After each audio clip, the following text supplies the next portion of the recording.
వారికి ఇష్టమైతే నేను మన తమలోనున్న బహనిష్టము గల తెగలను అనుసరించి పరిచాయకుడిగా ప్రవర్తించినట్లు చెప్పుదగురు. ఇప్పుడైతే దేవుడు మన పితరులను చేసిన వాగ్దాన విషయమైన నిరీక్షణ గూర్చి నేను విమర్శించబడకు నిలిచి ఉన్నాను. హల్లెలూయా, హల్లెలూయా. అగ్గిపరాజా, మీకు వందనాలండి. మరి మీ సభలో నన్ను నిలబెట్టారు కదా. మరి నా సంగతిని నేను చెప్పుకోవడానికి నేను క్రైస్తవును కాను, యూదుల్లో ఒకను. నేను క్రైస్తవులు అంటేనే బహుగా హింసించేవాడిని. క్రైస్తవులని పేరు పెట్టే చాలు వారందరినీ కొట్టేవాడిని, లేడీస్ను కూడా తీసుకెళ్ళి బంధించేవాడిని అని ఇతను చెప్పుకొస్తా ఉన్నాడు. నేను బాల్యాహం కాంచి తెగనిష్ట కలిగి ఉన్నవాడిని. క్రైస్తవులు అంటే చాలా చికాకు నాకు.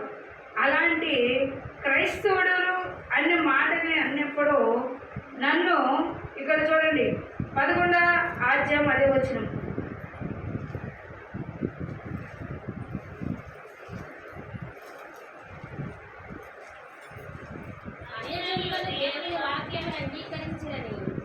అపోస్తలులు యూదయ అంతటితోనున్న సహోదరులను వినిరి. పేతురు యెరూషలేముకు వచ్చినప్పుడు సున్నతి పొందిన వారు నీవు సున్నతి పొందిన వారి యొద్దకు పోయి వారితో కూడా భోజనం చేసినవని అతనితో వాదం పెట్టుకొనింది. చూడండి, నేను ఎలాంటి వాడిని అంటే క్రైస్తవులైన వాడిని ఎదరకు వస్తే చాలు నేను వాళ్ళతో వాదం పెట్టుకునేవాడిని, వాళ్ళని హింసించేవాడిని. వాళ్ళ గ్రామంలోకి వస్తే నేను తెగ నిష్ట కలిగి ఉండేవాడు. నిష్ట అంటే ఎవరు ఉంటారు? బ్రాహ్మణులు ఉంటారు. ఎలాగుంటారు బ్రాహ్మణులు? ఎలాగుంటారు? మడి తిప్పి మడిగేస్తారు. వాళ్ళు టాయిలెట్కి వెళ్తే బట్టలు తెస్తారు, స్నానం చేస్తారు. ఇప్పుడు లేరులేండి. అంత బాగా నిష్ట కలిగి ఉన్నారా అంటే లేరు. అలాంటి గుళ్ళని పడిచారు దేవుడే. హల్లెలూయా, హల్లెలూయా. మరి ఆ నిష్ట ఇప్పుడు అలాంటి నిష్ట కలిగి ఉన్నవాడిని అన్నారు సౌలు. ఇలాంటి నిష్టలో కూడా నేను క్రైస్తవుని లెక్క చేసేవాళ్ళు కాదు. అలాంటి నిష్ట కలిగిన వాడిని నన్ను దేవుడు ఏర్పరచుకున్నాడు. చూడండి, మరి ఇక్కడ 13వ వచనం మనం చూస్తే రాజా 13వ వచనం చదవండి. రాజా మధ్యాహ్నమందు నా చుట్టూను నాతో కన్నా వచ్చేవారు చుట్టూను ఆకాశం నుండి సూర్య తేజస్సు కంటే మిక్కిలి ప్రకాశమైన వెలుగు త్రాగులో ప్రకాశించట చూచి తిని మేమందరమును నేలపడినప్పుడు షౌలా షౌలా నన్నెందుకు హింసిస్తున్నావు? మా మనుగోలకు ఎదురు తగ్గట్టు నీకును కష్టమని ఎవ్రీ భాషలో ఒక స్వర్గనాతో పలుకుట వింటిని. ఇక్కడ చెప్తున్నాడు, అయ్యా నేనైతే క్రైస్తవుడిగా లేను, యేసుక్రీస్తు వారే నన్ను పిలిచారు. నా యొక్క సృష్టిని ఎందుకు నీవు హింసించుచున్నావు? నేను హింసిస్తున్నా అని అడిగాను. నువ్వు ఎవరివో నాకు తెలియదన్నా. నువ్వు హింసించుచున్నావే నజరేయునా యేసునని చెప్పాడు. ఆయన చూచుటకు నా కన్నులు లేవు, ఆయన స్వరం విన్నాను కానీ ఎవరు ఆయన చూడలేదు అని ఎప్పుడైతే షౌలు చెప్పాను ప్రియ, చెప్పినప్పుడు ఇక్కడ అంటున్నాడు, నేను నన్ను హింసించానే కానీ ఏనాడు కూడా అలా ఎందును ఆసక్తిగా లేను. అలాంటి సమయంలో దేవుడు నన్ను ఏర్పరచుకున్నాడు. ఆయన మాట్లాడాడు.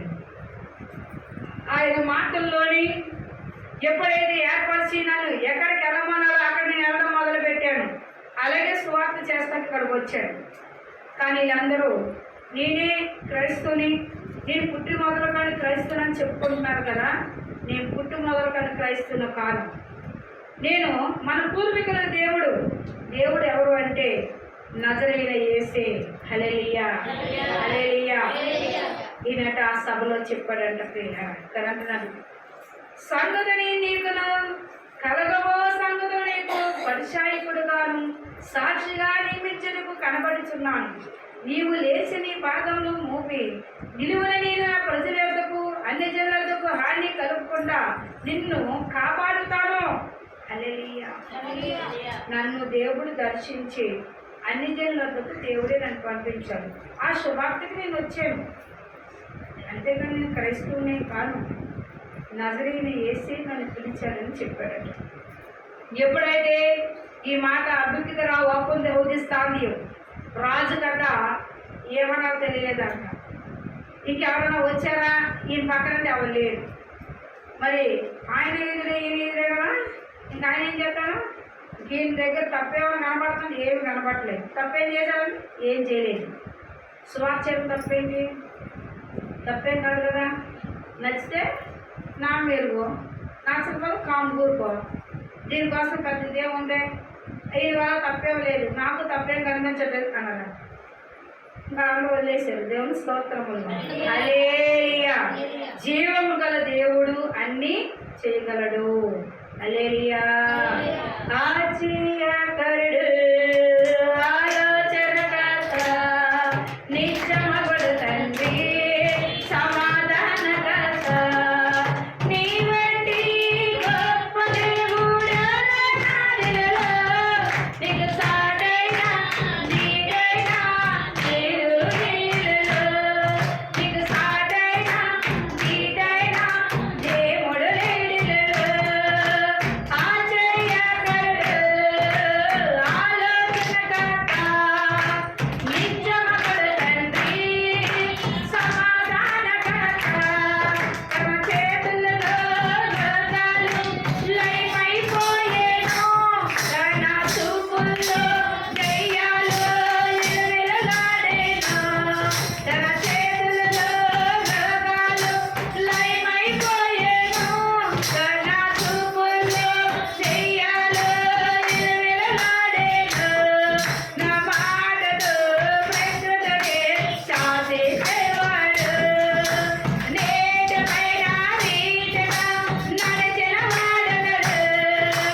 ఆశ్చర్యకరుడు, ఆలోచనకర్త, నిత్యమగుడు తండ్రి, సమాధానకర్త, మన కోసం ప్రాణాన్ని బలిచ్చిన వాడతడు.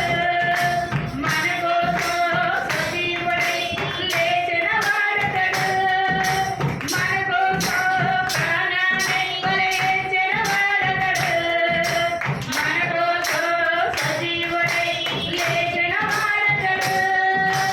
ఆశ్చర్యకరుడు, ఆలోచనకర్త, నిత్యమగుడు తండ్రి, సమాధానకర్త, దేవైతే గొప్ప దేవుడు నాడిలో నీకు సాటైనా నీడైనా దేవుడు లేడిలో. శాంతమే పంచపెట్టిన శాంతమూర్తి యేసు, తన సర్వాన్ని తారపోసిన త్యాగశీలి యేసు. ఆశ్చర్యకరుడు, ఆలోచనకర్త, నిత్యమగుడు తండ్రి, సమాధానకర్త, నీ వంటి గొప్ప దేవుడు నాడిలో నీకు సాటైనా నీడైనా దేవుడు లేడిలో. హల్లెలూయా. ఈ చిన్న వాక్యము దేవుడు దీవించునుగాక. సకల ఆశీర్వాద కానుభూత ఘనమైన నామాన్ని బట్టి వందనాలు స్తోత్రాలైనా వేలాది స్తుతులు నీకు. ఇప్పుడు దాకా నా తండ్రి షౌలు పరిచర్యలో మీరు పిలిచిన విధానాన్ని బట్టి, అబ్రహాం పరిచర్యలో నమ్మకాన్ని బట్టి మీరు జ్ఞాపకం చేశారు నాయన. అయ్యా, ఆత్మ పగలతో నింపడానికి యేసయ్యా యాగోను గారు రాసిన పత్రికలో మీరు బయలుపరిచారు. ఏ బిడ్డలు ఏ తలంపు కలిగి వచ్చారో ఆ కార్యములు నెరవేర్చడానికి సహాయం దయచేయండి. ఎట్టి వ్యాధులైనా యేసు నామంలో స్వస్థత కలుగునగాక. ఎయిడ్స్ అన్నా, క్యాన్సర్ అయినా, పెద్ద జబ్బు, కాలు నొప్పులు, కీలు నొప్పులు, మోకాలు నొప్పులు, తెల్ల మచ్చ, నల్ల మచ్చ, పడ పాము కలిసిన, ఎండు తగిన, గుండెపోటు, గుండాటు, గుండెలో రక్త కణాలు ఆడకపోయినా సక్కర పరిచే దేవుడ, చెంపలు కాయలు ముట్టు, ఛాతులు కాయలు ముట్టు, కడుపులో కాయలు ముట్టు, కిడ్నీ రాళ్ళు తీసివేయి, ఊపిరి తిత్తులు ముట్టు, పసరు తిత్తులు ముట్టు, అరకాలు సురుకు థైరాయిడ్ తీసివేయండి. పాడిని దీవించండి, పంటలు దీవించండి, వాహనాలు దీవించండి, చెరువులు దీవించండి, వృత్తి పనులు, చేతి పనులు, వ్యాపారాలు దీవించండి. ఏ బిడ్డలు ఏ తలంపు కలుగుత కార్యములు నెరవేర్చండి. భార్యాభర్తలు రెడీగా అయా గర్భము లేని స్త్రీలకు గర్భాలు తెరవండి. ఎవరైతే బలహీనమై ఉన్నారో వాళ్ళు స్వస్థపరచండి. ఆరోగ్యము శక్తి బలాన్ని దయచేయండి.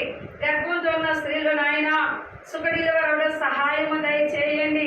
రుణస్థులైన బిడ్డలకు రుణాలు కొట్టివేయండి ప్రభా. అలాగే నాయన రావాల్సిన సొమ్ము రాడాక సహాయం దయచేయండి. ఇచ్చిన భూములు దీవించండి.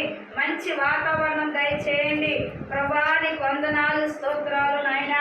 అలాగే కూడి వచ్చిన బిడ్డలందరినీ జ్ఞాపకం చేసుకోండి. ఇచ్చిన వాహనాల సమృద్ధికి సహాయం దయచేయండి. అయా వాహనాల పట్ల నాయన అయా రావాల్సిన సొమ్ములు రావడానికి సహాయం దయచేయండి. అలాగే నీ చిత్తమే జరిగించడానికి సహాయం దయచేయండి. మమ్మలను మా బిడ్డలను మీ చేతులకు అప్పగిస్తున్నాను. మీరే ఆశ్రయించి దీవించమని నజరేయుడైన యేసు అతి వినయముతో అడిగి వేడుకొంచున్నాము తండ్రి.